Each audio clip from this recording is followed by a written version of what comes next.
Hello, these are the previews of the bags I have right now, and I have more coming next week.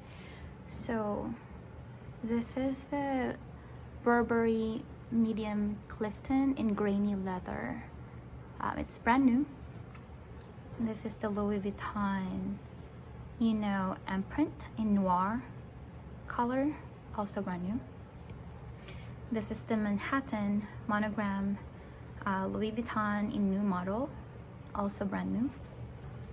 The one right behind that, the one right behind the red one is the Retiro in new model, but it came out like around maybe 2015, 2016, and it's in the store until like maybe 2017 at the latest.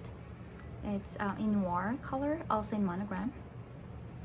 This is the Lucky II, I guess, BB in red color with silver hardware, also brand new.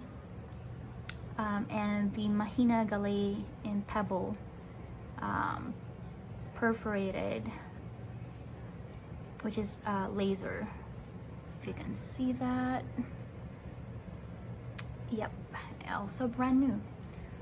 Except for the Retiro right here, it's in excellent condition. So I have used that, but everything else, they're all brand new. They're taking a family photo right now.